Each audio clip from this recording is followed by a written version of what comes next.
Good afternoon, everybody. Thank you for coming to this edition 59 of T-Fro Talking Florida Rugby occasionally. I'm your host, Charlie Velasquez from Rugby in Florida. Today, I'm going to be alone doing everything. Mr. Tom Ciampa, who normally is my co-host, came up with some Zoom that he had to attend on Valentine's Day. So, I'm going to take him for his word, and we will miss you, Tom, a little bit, okay? Today we're gonna have we're gonna talk about the youth that has been developing on the west coast of Florida, which traditionally has been sort of lagging behind the east coast, and this season seems to be coming up with full force. So we're gonna have a few guests from these clubs that are doing great things on the west coast. First of all, I just want to make a few announcements and quickly go over the past weekend of what happened. And the main announcement I want to make that is pertains to rugby in Florida is, as you see, I'm wearing a very nice Miami Sharks shirt. We have come to an agreement that they are sponsoring rugby in Florida as a main sponsor for the rest of the season. So I really am grateful for that this allows me to do not only the stuff that I normally do, all the stuff you see on the different platforms, week in, week out, but also will allow me to do some more things. So I really want to thank the Miami Sharks for giving me this sponsorship, and I'm looking forward to a great season starting March 3rd. As you may know, Miami Sharks starting their season against the Chicago Hounds. It's a Sunday, 5:30 p.m., if I'm not wrong. So I hope to see a lot of people there. And I'll just go quickly, just a quick updates on stuff that happened over the weekend. I'm going to go over quickly over the scores that we had over the weekend. This was one of the games that sort of, wow, Fort Miami, 75-0. So it seems like Fort Miami is back, and being that we only have 4 teams in the women's division, it looks like it's going to be Fort Miami, Tampa this season. On the college side, we had quite a few really tight games, like this one. I believe Eckerd, this was very tight until the end. This one shows like a forfeit, but FIU having some issues with eligibility. They did play a game, 40-10 FSU. FSU is one of the top teams right now. St. Thomas with USF. Maybe some people were expecting a larger, I know the Sideline Whisper did, a larger score here, but it was also a tight game, which is always good. This division is typically very competitive, so then we had this game, UF beating USF 33-29. And this was quite one of those epic games that UF was down like by, I can't remember now, like 14 points with 5-10 minutes to go. And they turned it over last minute. A lot of yellow cards also, I heard. So, as I said, always good to have tight games. College is always an exciting championship. This is Division 2 for FCC.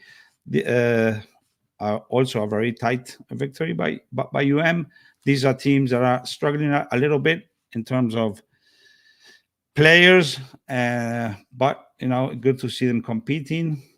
Tight game. This is Women's Division 1. This is also a little bit of a, this was not expected either, as USF has been traditionally like the strongest team, but got beaten by 1 point here by UF. On the high school side, we had this game, Boca Raton against Jacksonville. Very tight game, just a 4-point difference. This sort of indicates that, of course, Okapi seems to be like, the front runner all around, but behind Okapi, it's sort of open because all of the teams are like neck to neck. Gibbons, 34-15 Wellington. Key Biscayne, this was a really sort of eye-opener. Nobody was expecting this, such a clear victory by Tampa. I was actually present at the game, and we're actually gonna pick this game to showcase today as we have Joe Hilbush here and some highlights. This is It's always good to see these things when you're not expecting a team to do so good and it does so good. So they're actually doing things right. So this is uh, not good for Key Biscayne, but great for Tampa, and I think it's good for rugby.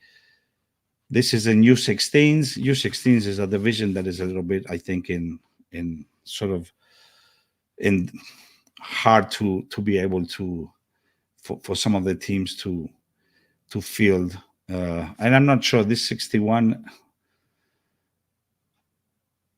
so, because some of these games they're not like regular games, so I'm not going to go too much into this. U14s.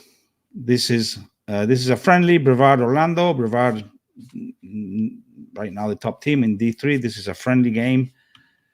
And then we had this game, the Tampa women. Always kudos to them, trying to keep in competition, inviting life for University, and losing by 38 points. But I'm sure it was a great experience from which they learned a lot. And always great to see teams coming to Florida.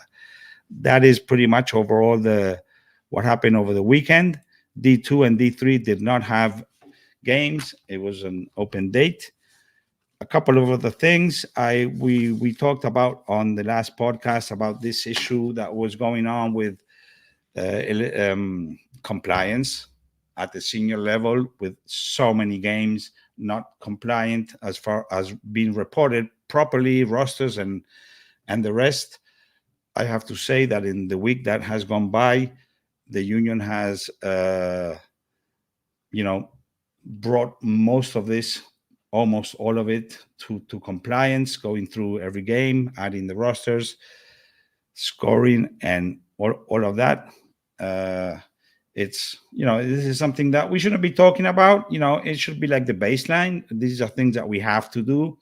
There's not really too much to be discussing, because you cannot not have this type of compliance and just go on, and not even knowing who's been playing. On the way, some clubs may have got fined because of things they did not comply with. But hopefully, just let's look forward and hope that this is something is resolved. Everybody knows how important it is and what happens when you don't. It's for the good of rugby, so I'm glad that played out well. Uh, and then that is all I have. A couple of also announcements. has a new coach. We like to talk about this so people know. Gerardo Ferraris, a Miami guy, also a referee. Glad that he stepped up to coach these guys who were a little bit coachless. And also on the FIU side, Coach Ronnie Suarez, which many people know, he's been around forever, has stepped down from his coaching, which he has been, I think, like, I don't know, 7-8 years, and done great things. So now he has retired from FIU. We don't know who's the coach. That is all I can remember right now, which doesn't mean other things happen. So anyway, let's go. We're going to go right now. Try to keep this podcast flowing rapidly. We're going to, as I said, at the end, we're going to have a coach, Jose Pellicena from the Miami Sharks. And right now, we're going to jump into I just picked this high school game between Tampa and Key Biscayne to bring on the coach and one of their players, which I'm going to do right now, Joe Hilbush. Hello, Joe. How are you doing? How's it going? Doing Nice. well. Thank you. And this young man who's going to say his name, because I'm not going to try. Hi, I'm Hugh McIntyre. So Nice great to have you. Nice to have you. Joe, I'm going to put on the highlights in the meantime, but obviously you have been doing something since last season to this one. Things have improved notoriously, because last season, as you may remember, it wasn't a good season for you guys. I didn't forget.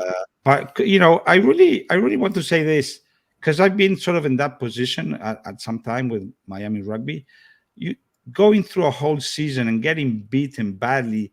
I mean, it's very commendable that you kept things together, because that is a situation that is it's not encouraging for the kids if they don't have the Yeah. right and obviously it comes from the top. So I just want to congratulate you and the kids for hanging around and coming back as you did. So while we play the highlights, let's talk about what is going on in Tampa. Okay. Yeah, no, we've just been working hard through the summer. Playing a lot of high level sevens, taking the kids around the country, doing different tournaments, has given us a chance to, play competitively against, some high level competition. But also too, I mean, we knew going into the beginning of last season, I never had any, I never, I knew it was going to be a tough season. We knew we had a lot of good teams in the state, and we knew we just weren't at that level yet. But I really commend the boys for working hard, recruiting through all of it. It is hard, losing games and having a tough season, but also it was easy to bring new guys in, because you could come in to Tampa Crew last season, not this season, but last season we could recruit some guys. They could come out and they could come to a couple of weeks of practice and go and play. And it was so some of the kids who really just loved rugby are really the kids that we focused on. And I was saying last year, like we're getting beat every game, and we still had 20, 30 kids showing up to practice. Like now we're winning games, and now we gotta, like, our biggest issue Tuesday was just keeping our focus, now, Yeah. and just not getting too cocky, not getting ahead of ourselves, but just staying focused, keeping that hard work mentality going. Now that we've kind of had one game of success, but again, we played some good games over preseason.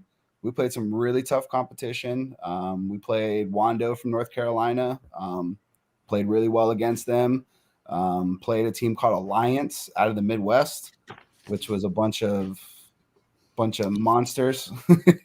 And Yes. it really got us ready for this season, I feel. Hugh, what tell us a little bit about your rugby career quickly. What position do you play? And tell us about your teammates. Well, About I started playing rugby in probably fourth grade, and I'm a senior now, so it's been 8 or 9 years. And I started playing up in Chicago. okay. I moved down here in around 8th grade, so I started playing then. Joined crew because it was kind of the only club around me. Yeah, we don't get too many choices here. For sure. Yeah. I've kind of bounced around positions. Played a lot of hooker the first couple of years here. I've kind of transitioned more to an 8-man right now. They'll get thrown in at prop whenever we need it. So, yeah. And then, I mean, my teammates are great. I mean, we're playing a lot of selfless ball, so we're willing to make the passes. No, not one person is trying to make all the plays, which I think in previous years, that's kind of been the problem, where we've had a lot of great athletes, we've had a lot of great players, and they want to be the ones to win the game. But this year, everyone knows that what their role is, what they need to be doing. So they're willing to offload. They're willing to give the ball out to our playmakers, and it's been great. That is definitely something that I noticed in this team, how you played the ball. And it was, I mean, that is something that you would typically see with a team like Key Biscayne.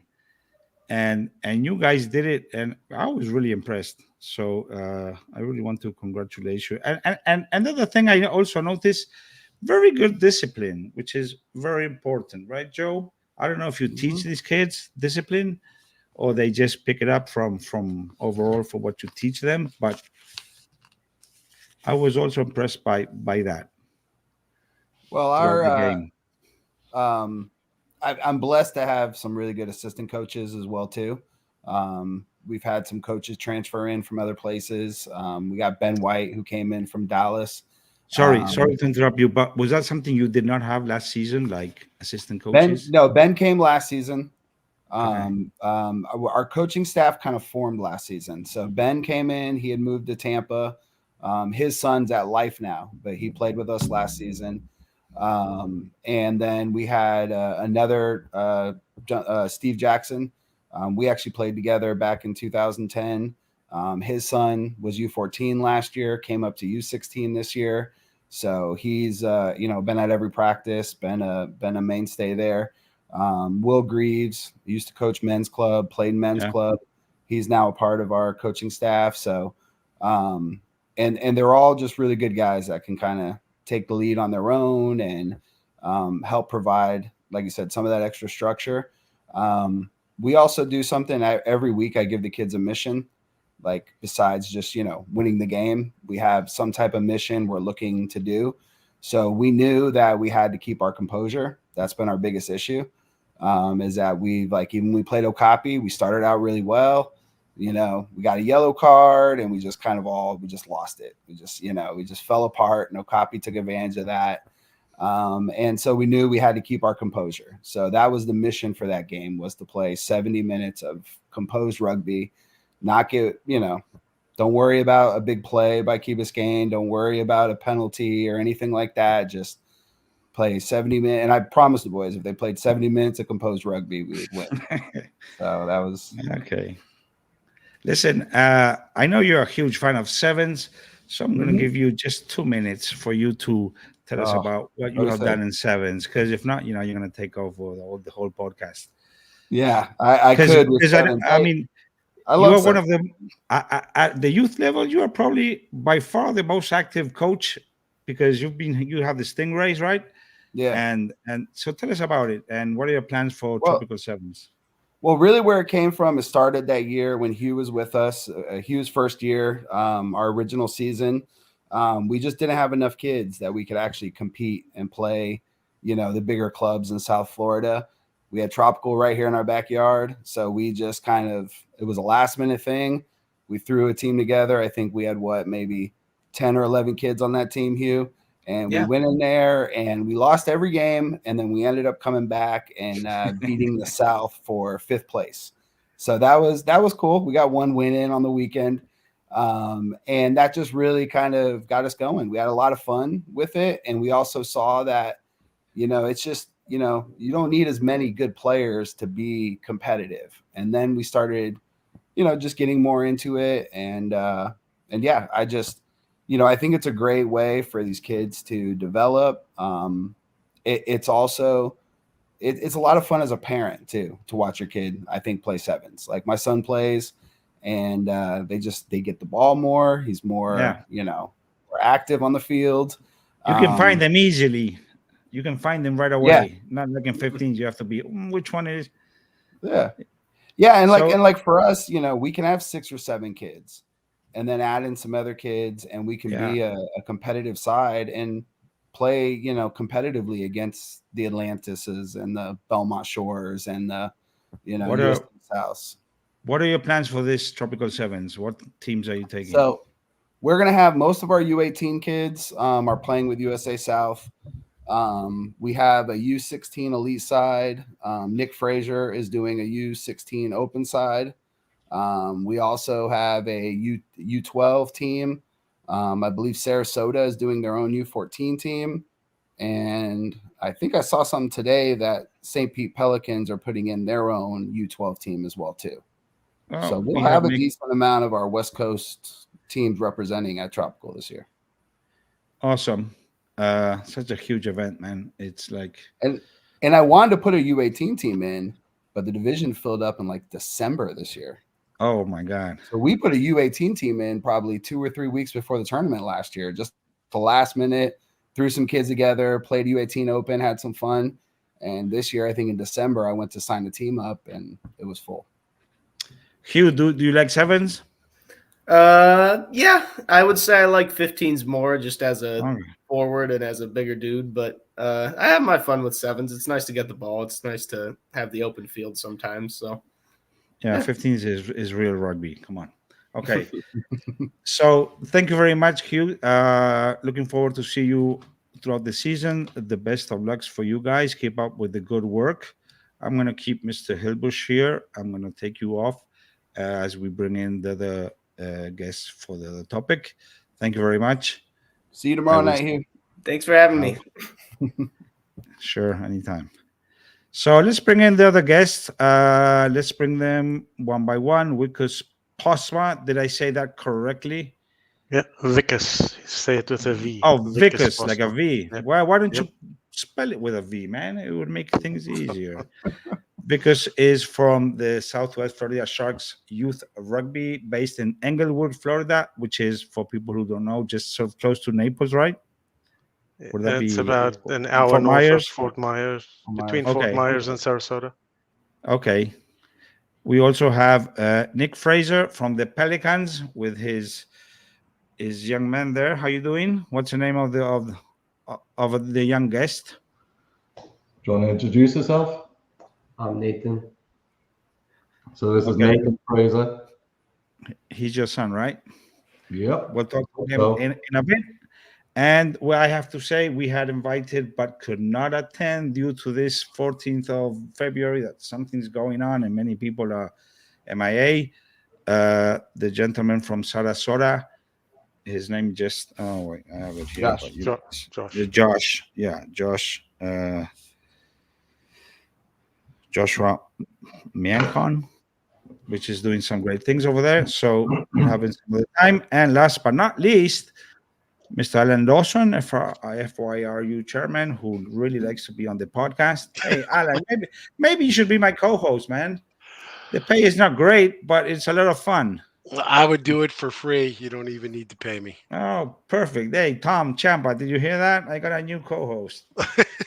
Don't come back. You're fired. Okay, gentlemen, you're doing great things on the West Coast. This is something that I sort of try to follow and, on all kinds of media and by personal contacts, what's going on. I remember calling Vickers the first time I saw his banners on Instagram. I think I called them right away to see what's going on, because I think we have to bring, this kind of develop it to the forefront. It's so important. Youth rugby. You may agree that many, it's like foundational. If we don't develop this, the future is not going to be as good as it is going to be with all you guys, what you're doing. So let's sort of go around the room, and I want to start with Vickers, who is the newest boy on the block.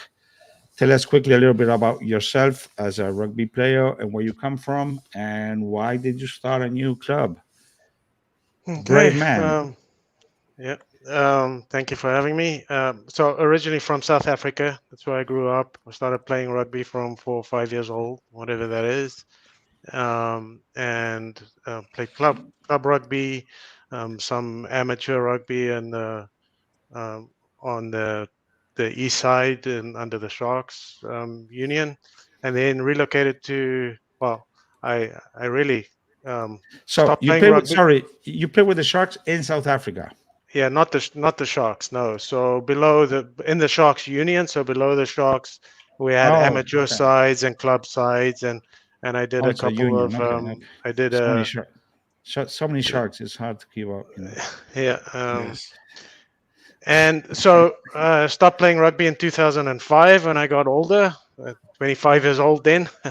I moved to California, and we were there for the last 13 years or so, and then actually a couple years ago, moved to the Sarasota area.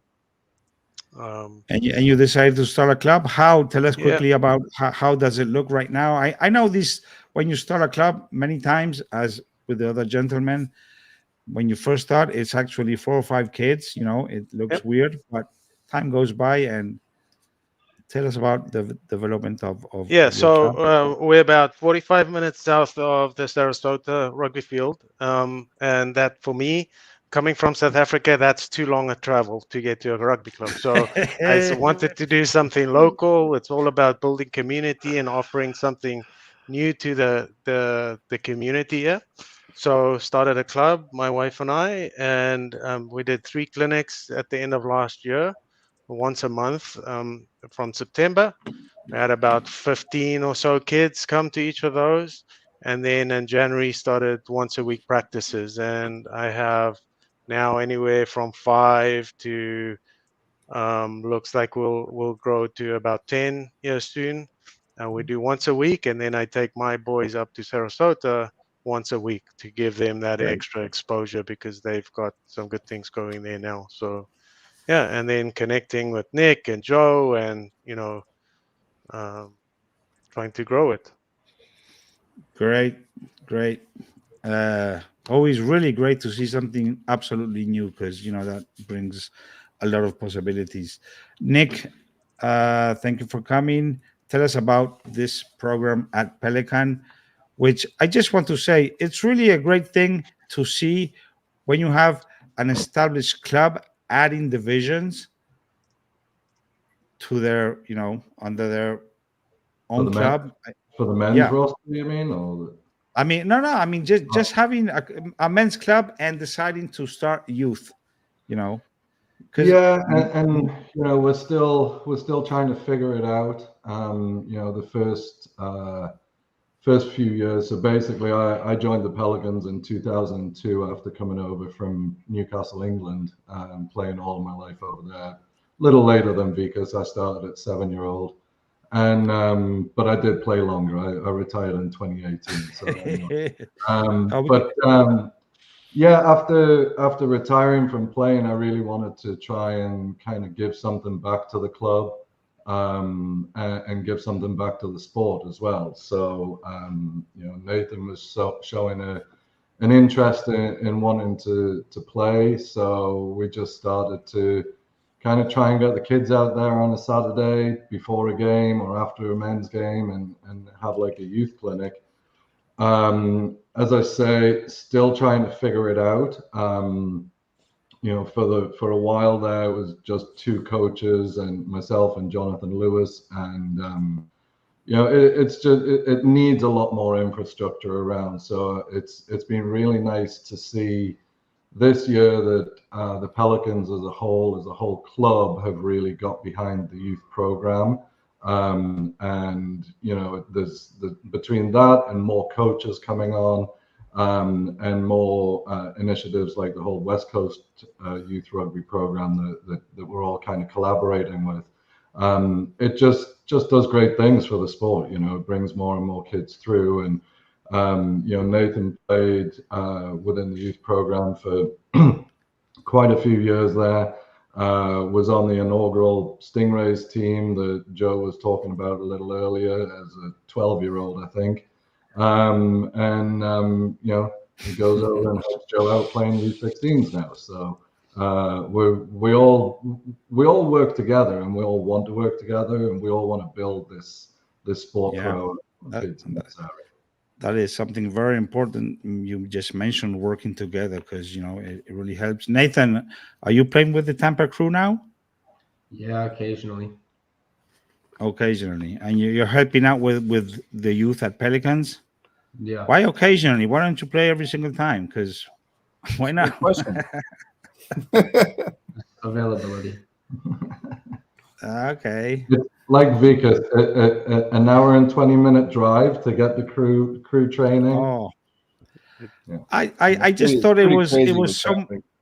I thought it was so much closer, but it's not. No, I guess It's not that far mileage. It's the traffic. It's Trying to traffic, get over the yeah. bridges Oh, during rush man. hour is like, Hey, I'm from the 305, so you don't need to talk to me about traffic, or Alan, for that matter. Listen, so Nick, maybe it's time to start the U16s and 19s. Come on, man. So we've had an influx of U16 players, some that have come up through the program, and others that have just joined. And we've found that because we're in that kind of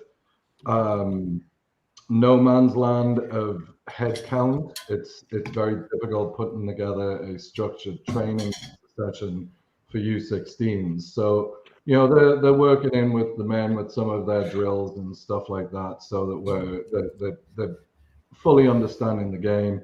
And then, when Joe needs a stud, we just send a couple of guys over for him. Alan, thank you, Nick. Alan, as the head of the FYRU, tell us about what you guys have been doing to help out these teams develop. Well, it really started with Joe, who's also on the board. And, we've been having some really kind of frank conversations around, the growth of rugby. And I think he has found a formula, the sevens thing. And I think it's something that the Wizards are going to have to look into more deeply as well, as we're struggling at the high school level. It's just something that is more entertaining and attracts it attracts the right players that you want. And then, use sevens to leap into 15s. And I think Joe has got it. And then, Joe brought up to the union about, we've got to invest in that area. I mean, look, we got to grow rugby, and that West Coast is where it has to happen. It cannot continue down here in the South and the East. And Hey, why not? Let us grow. well, I know Why what you not? mean, but I'm saying is that, you've got, a copy in Key Biscayne, and I have 100 and something kids, and they've got 160 each. But Joe's hit his highest number he's ever hit, I think, right, Joe? I think you guys are close to 70, 80. And then now Sarasota's coming back. And bottom line is we're gonna continue to invest. We're gonna eliminate the excuses of money that may be a burden cost that they can't do things. At the end of the day, the fees and dues that come in from membership are part of the union. And it's their money. So we need to make sure that we invest it right and get these clubs back to where they're supposed to be. We're not going to grow this union unless the Nick Frazier's and Wickus and Joe and Sarasota with Liz and Josh. We're not going to grow rugby if they're not going in a positive direction. And I really truly believe that, and I hope the actions that I've been doing over the last 6 months and the push, that I hope you guys really believe that and know at any point in time, Joe, that because you and I have had some very tough conversations. You could pick up the phone and I won't get butt hurt. That's my job, to get thrashed. So by all means, let's talk about it and figure out ways to be bigger. And now if we can get Wickus area to grow, that would just be a huge triangulation on that West Coast. Yeah. No, and that's what we talked about, Alan. Like myself, Nick, we kind of spun our wheels for a couple of years trying to grow these teams, and it's just too hard to get to tell a 10-year-old parent, to a parent of a 10-year-old that, hey, join this new sport and we're gonna go, down to Fort Lauderdale every weekend and play. Yeah. It just scared them off. There were parents that the kids were into it, and that's what we've kind of talked about. And I think we've seen a lot of growth in our own clubs. I felt bad because we didn't attend the Treasure Coast Festival, but now our parents are kind of getting a little spoiled. So they were like, oh no, we're just going to wait and, go to Southwest Florida next weekend. But I really think I think it's a good chance for us to really continue to grow our programs with local games. And I really appreciate, your support, Alan. And that's what we kind of, you and me had discussed, like over here on the West Coast. I think we just need to see what kind of the union can do for us, and that, there's, an importance, and, that we're all stronger together. Right. No, I agree. And I think the big thing too, and now that we've got some of these young guys, I mean, I don't mean to use my own sons, with Alex and Jaden, but you got Justin down at Fort Lauderdale. They're wanting to do a summer sevens. And I just think that we all need to be a part of that. And I think I've already talked to Mariano. He's looking that. I know Key Biscayne will want to do it. But I think if we can get a legitimate summer sevens thing going on, and I don't care where we went, the union should rent the field, do whatever, but you can have multiple games, multiple clubs there. It's 15 minutes. You can play 3 or 4 games and be done for the day, and really have a blast and kind of carry that into the 2024-2025 season. I think it's something that we need to do. And then, the other thing too is, I don't think you guys all know this, and I set up a call for tomorrow, but the Sharks have come back. Miami Sharks have come back. We're going to we've moved the festival from Boca on 3-2 to we are going to have the festival actually at Miami Sharks. So UH, U10s, and U12s are going to be playing on the field prior to the match. And what we're going to be doing is every kid in the union that shows up in their rugby jersey from their club gets into the game free. And this is something that they've come back to us. Been working with that Mariano and Key Biscayne and myself, and have been working on this. And they came back last week and made that commitment. So there's more to come, and we're going to talk about. It's going to be a logistical nightmare, but it's something that needs to happen. And I'm looking forward to it on Sunday 3-3. And it's gonna be. I did not know that, Alan, to be honest, and I pretty much know everything. But I think it's good. That's a huge experience for the kids, for sure. Yeah, I think going down there to that field, and we're going to use the format that Boca uses, where you can isolate the U8, U10 field, and then the U12, so you can play 3 matches at the same time on that Okay. pitch. And then we're deciding on whether or not we can throw a U14 game in there or not, because then that's a full pitch. And the good news is those kids don't tear up the field. They just It's don't have turf. the It's weight. turf. Right? Don't worry. It is turf. Well, then even better. So I thought it was grass for some reason, but no, I think there's some things that are happening right now that are going in the right direction, and we just need to carry this momentum through really the next 12 let me months. give you a little historic precedent of this. The last time, not the last time actually, but USA Rugby played a qualifier against Uruguay in the Broward Central Yep. Park. I don't know if you were there, but I was there. I don't know what It's year on my was that. Facebook. Yep, 2009 maybe. we crushed them. And yeah, back then, yes, not so much these days, but Yeah.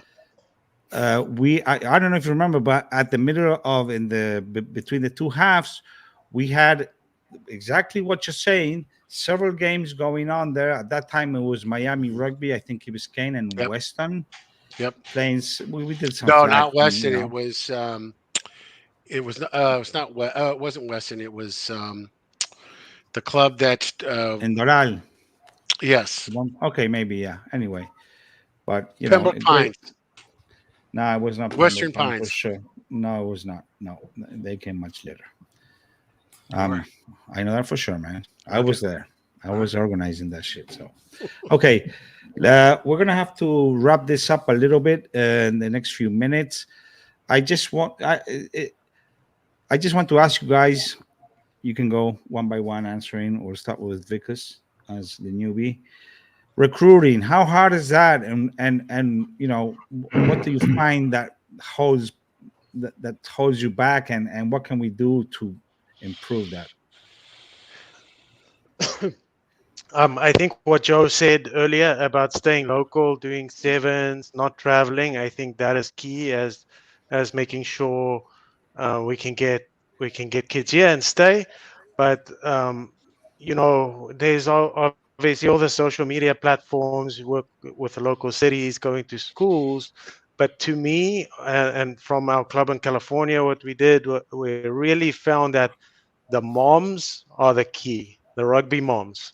I told my wife that tonight because I had 4 requests that came in this afternoon from kids coming, and it's all the moms networking, word of mouth. So we need to convince that's my belief. we need to convince the moms that this is the best sport for their kids. Yes, and you will get a lot of kids coming, guaranteed. Okay, guys, and that's that community and the culture. I think that's what spreads the word, right? They come in there, they have fun, they build that family, right? Different culture to other sports. Yeah. And one of the things, if I may mention real quick, don't hesitate to recruit girls. Most of the time, you don't. There's not. I mean, if there's a daughter, there's usually a brother. The Wizards over the years have had the girls show up to play, and then lo and behold, the brother ends up stepping up on the field. So all of a sudden, you just grew your numbers by 2. Nick, what have you found in your experience that is preventing recruiting from But it's taking the off? hardest thing in the world, recruiting for something. Yeah, so I mean, as Vikas was saying, the moms are such a great driver for it as well. We've had people join our club in the youth program and just, rave about the culture, and try to recruit people for it too. One of the things that I've been trying to work on, and I still haven't cracked the nut yet, is working with local high schools.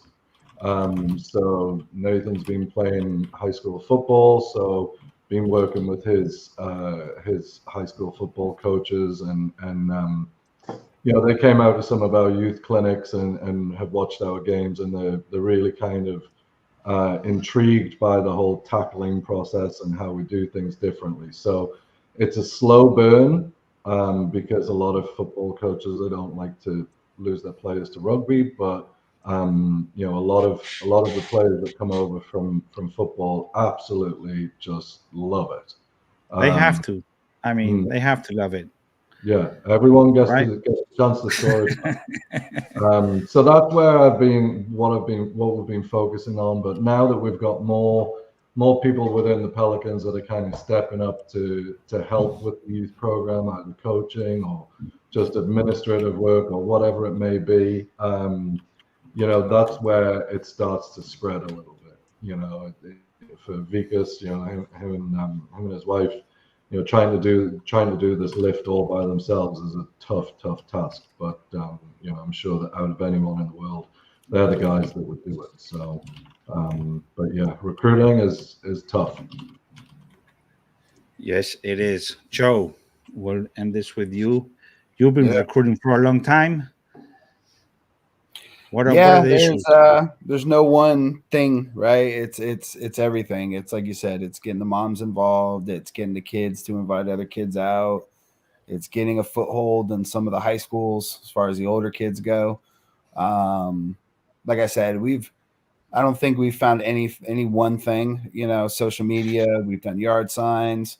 There's not one thing. I know the biggest thing I try to do is really be inviting and really make those new kids feel like part of the team, part of the club. I'm a big like culture guy, like awards guy. Like when we started the U14 team, we had every practice we had this little award that we exchanged. It was a little figurine thing, and whatever kid had the most focus, whoever was the most focused, the least disruptive, he won it for that practice. Then he brought it to the next practice and gave it to the next kid that won. Those kinds of things, especially like we're saying, when we lose every game of the season, like we did last year, that really helps kids stay engaged, because even though we're losing the game, hey, maybe I get a chance to get recognized and get this silly little award that has been passed around for a few years now. But yeah, just really when they do come out, just making them feel welcome, making them feel part of the team. My son usually. Oh, you froze. Do we lose him? Mine doesn't look that bad. Yeah, just while he's frozen, like one of the things that's helped us recruit is a couple of U12 football coaches have started to bring their team out. So we actually have more players there. Great. Listen, guys, I'm gonna have to bring in Coach Pellicena. I really appreciate you guys coming. You can hang around if you want to watch this, and also I'll just want to say that the Miami Sharks presence and these events, which are gonna be something that we have not had here in like forever, would be a great opportunity to get everybody together, not only to fill up that stadium, but to make like a community event for Florida, which is a perfect excuse and watch some great rugby. I'll be seeing you. Thank you very much for coming, everybody. Congratulations on your great work. This, it's building up, and hopefully we'll see more and more of this. So I'll see you all soon. Thank you very much. Later. Thank you, Charlie. Thank you. It's Charlie. Bye bye. Thanks for having us. Thank you. So without further ado, I'm going to bring in Miami Sharks coach Jose Pellicena, who's looking like the French coach. That's me, I think. Hi. Yes, it is. How you doing, Jose? I'm good, and you, Charlie? Coach, if I may, as everybody knows you, right? That's it, correct. Thank you very much for your time. I know you probably must be the busiest person in rugby in the state right now. I don't think so. I don't think so. I'm busy, yes, it's correct, but I know if the busiest man in the rugby in Florida. So how are you feeling now that you have all your guys in house? You got your practicing fields, your coaching staff. After so many months of preparing for this, how does that feel? You know, it's really exciting because we started with building this team last year. I joined the team on April last year. So there've been more than 9 months thinking, talking, organizing, and doing many stuff for being ready for the January 22nd. That was our first training session in Fort Lauderdale. So it's a very amazing moment right now because we are looking for play our first friendly match on Friday against Life University. So it's really important, I think, not only for the Miami Sharks, not only for myself, but for the rugby in Florida and the United States, because it's going to be an important team playing in South Florida, but it's an important team joining the MLR that is growing year by year in a continuous process. So I think it's an amazing moment for the American rugby. We'll talk about what's coming up in a minute. I just want to sort of go back to this process, these 9 months. It's like a birthing something, right? Yeah. The selection process that you had to do to pick up your roster. Did you leave some guys behind which you would have liked to have on the roster, which is pretty amazing, let me tell you? Yeah, obviously, when you pick players, there are some ones that maybe you would like to have on the roster, and obviously, I'm very happy how the roster is, and not only because the quality of players we have, but the human that we have on the roster. I think they are all very good people. But all the time you are looking for new players. All the time you are looking for players that maybe you like to have in the future, maybe on the roster. But anyway, I think we've been in touch with more than 300 players looking for build this team, and we are right now with 34 players. So it was a really tough decision pick these guys, but tough not tough because they are not good players. Tough because there are many good players in the world. Remember, Charlie, that we have more than 10 nationalities here in the team. So it was an amazing and very tough decision making to pick these guys. Are we going to have in the future like a sort of academy team permanent at Miami Sharks, or not right now? Yeah, you know, our Miami Sharks project has 2 different parts in the year. The first half is the competition time, and the second part is the development part of the Miami Sharks project. So on the second part, we're gonna have an academy.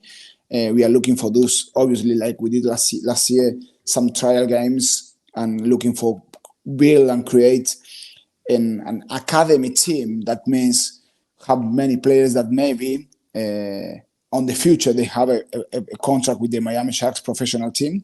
So we are looking for that. We are thinking many things, many another opportunities for many players in Florida to join us, not only for the senior team, but as well for the academy team. So it's part of our project, not only professional rugby team, but develop the rugby in South Florida. Okay, great. That's good to know. And let me ask you this about the team. As you mentioned, a lot of nationalities. Everybody's a great player. How is it coming along, getting them together to play? you know, And the language, how's the language issue involved in that? Because you know, it's a good topic to talk about it, because if you have more than 10 nationalities in the team, means that you have more than 10 different cultures. And in that moment, what we are looking is to create our own culture. It's the Miami Sharks culture, and culture, in my point of view, is the way that you think, what you say, and how you act, what you do day by day. So what we are looking for is create some very respectful environment with a hard work ethic and a lot of respect, not only in the team but also off field. So the main language is obviously the English, because we are in the United States, and the language in the United States is the English. But obviously we have many Latin players that speak Spanish. There are some others. Lots of this, right? Yeah, there are many mate drinkers in the team. Me as well, obviously. So the language is the English. Like myself, I'm keep learning English all the time, because it's not my first language. Yeah. But I study when I was young. I keep learning and keep studying, because I believe it's one of the culture, inside the culture, how you communicate with the team is so important. So the way that you are clear in the message with the team, with the players, with the coaching staff is so important. So the English is our first language. Okay. As you may have seen, I am starting to, as Rugby in Florida, presenting the players to the public, which I think is very important. And this is what I wanted to ask you. You have some really impressive, experienced players. I mean, not to mention Cubelli, of course, like 100 caps with Argentina. But I spoke with this lad Rob Evans, right? Yeah. On Sunday, and to be honest, I didn't know he's a 40 capped Wales player, winner of the Six Nations, and throughout the roster you have this really amazing experience. To think that is something that's going to make a difference when you get on the field. I'm not sure if other teams have this level of experienced players. I think so. What I believe is we will have a very good balance between senior players, international players, and young players looking for a development. So that's where we focus when we create and we build this roster, because we want senior players. Obviously, they are important players playing for us. As you mentioned, Cubelli, as you mentioned, Evans. There are some others from Uruguay. There are some others from Chile, Santiago Videla from Chile, that played the World Cup last year. There are some guys, obviously, from New Zealand playing for the Maori All Blacks. There are some others play for Scotland. In Greek, he's Kiwi guy, but play for Scotland national team.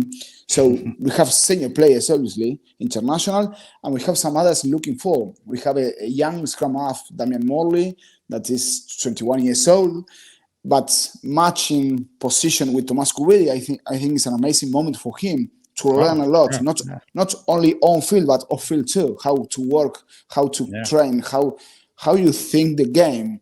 So I think this is a good example. Number 9, we're gonna have a really, I say, almost 100 caps for Argentina as Cubelli, and Morley looking for that. So I think that's the balance that I like.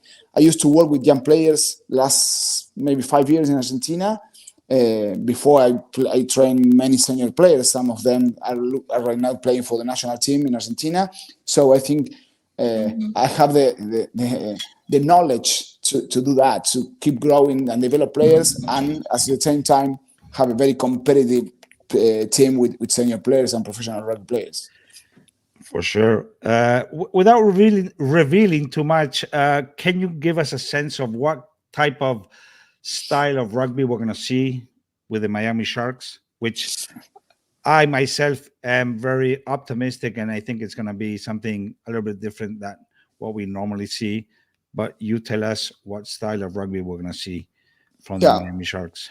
It's gonna be the flair will be the Latin flair, the Argentinian or South American flair.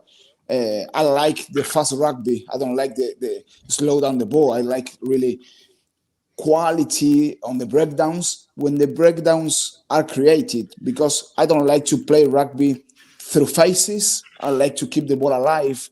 I like to keep the ball running into the spaces and passing the ball before the contact, on the contact, and create as much as we can line breaks, but trying to avoid the rucks. We used to train a lot of breakdowns because you have more than 150 breakdowns on a game. But what I'm looking is for minimize the quantity of breakdowns, and if there are breakdowns, as quick as possible, the ball must be out from there. Obviously, the defense, I think, is an amazing, very important part of our game.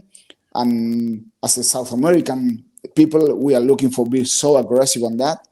And again, the set pieces is obviously that we need a very good line out, a very good maul, a very good scrum, not only in attack, but also on defense. So I think that's the most important thing of the game. Fast game, playing very, very good lighting quick balls on the breakdowns, playing on the spaces, running with the ball, passes, and keeping the ball alive all the time. Fast rugby, I think, is the definition for what I like to see for Miami Sharks. Maybe we can call it ruckless rugby. Yeah, maybe. So, have you got a sense of your competition overall? How are those, do you think they're going to be like really close games, or you may win some, lose some? Have you studied a little bit the competition? I guess you have. Yeah, obviously, I watched several games from last year. I watched some games live because I've been around the United States last year looking for some games.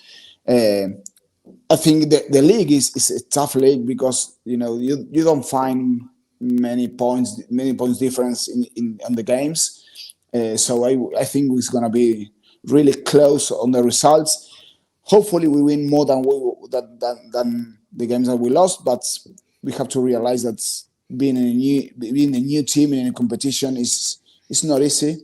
It's not an easy league. It's not easy to be the new team.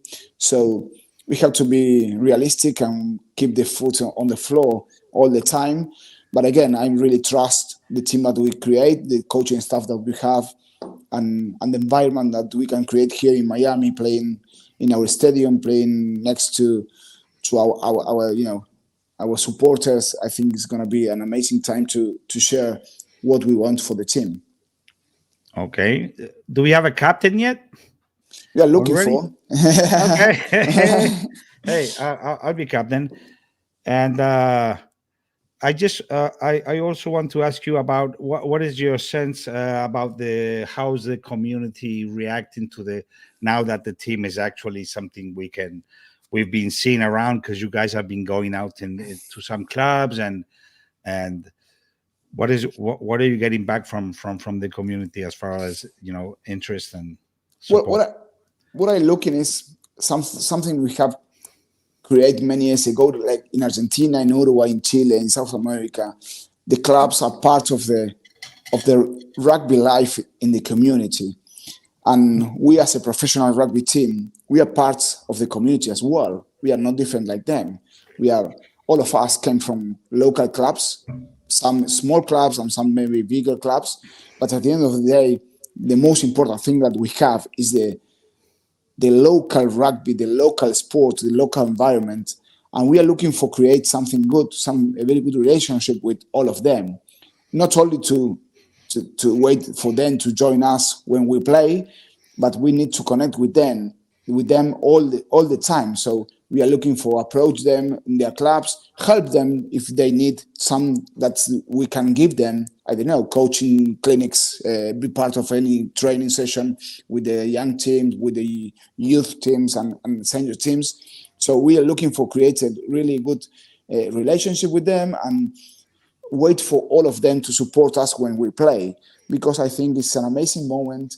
There's not there are not many cities in North America that have a local team playing rugby, professional rugby. So I think it's a good opportunity to all people that want to join us, and not only from the States, but even from any other parts of the American. Maybe I know many people that's looking for come here for the first game, came from Argentina, looking for, it's an exciting moment for all of us. So we wait for a full house on March 3rd in Ninja of Miami. For sure. So last two questions. I'm a little bit obsessed with kicking, and I know that I've seen this beautiful view of these 16-meter posts on your field. Who's going to be kicking the ball through those beauties? Do we know? You can do it if you want, because now who will be our goal kickers. It's going to be for sure Echeverry, Videla, O'Leary. We have many very good goal kickers. Oh yeah. Sure. Obviously, maybe Videla because he's Chilean goal kicker from the World Cup. Echeverry from Uruguay, but Shane O'Leary as well. He's number 10.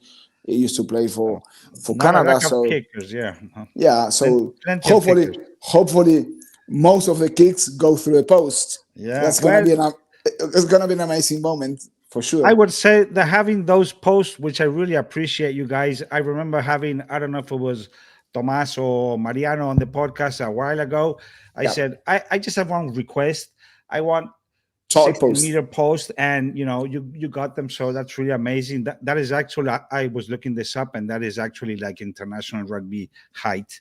So it's inspiring for the kicker. I think it makes a little bit of a difference. Absolutely, 100%. Jose, thank you very much for your time. Just on a personal note, I don't know if you have your family here already. How are you adapting? You've been for a while. How are you liking Miami and surroundings? Yeah, I'm living here in Miami. My family arrived last week. I'm married with Julia many years ago, and I have two daughters, Mia and Sofia. So they joined me last week. So I'm really happy and excited about it too. Are they liking it?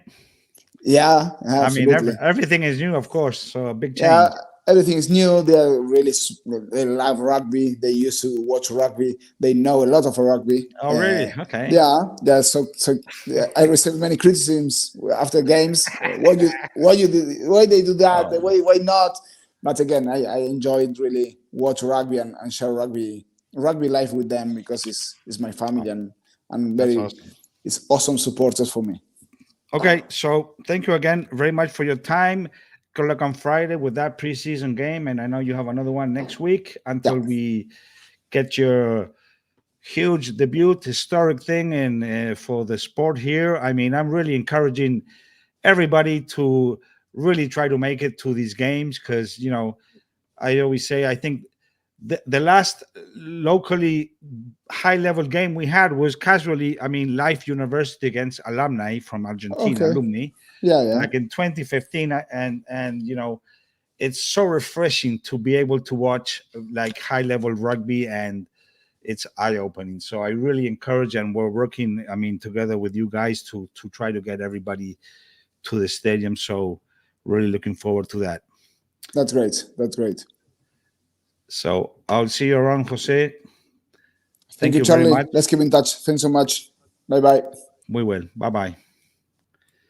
So that's the podcast for today. We went a little bit over the hour, but, talking to the coach of the Miami Sharks, we could talk all day long. Many things coming. Really excited for these events. I think it's going to, add a lot of excitement to rugby in general here, especially in South Florida, of course, where we're located. But looking forward to having teams from, all around, and maybe getting new fans to join. So I was going to talk about a little bit what's coming up next weekend, but we just go to my website, everything's there. Thank you very much, everybody, for watching. Thank you to all the guests, and we'll see you next week. This is going to be every Wednesday, 7 p.m. Today was not a good day because of I understand Valentine's for those who have one, but every Wednesday, 7 p.m., right here, talking Florida rugby occasionally. I'm your host, Charlie Velasquez. I'll see you around. Thank you very much. We'll see you next week.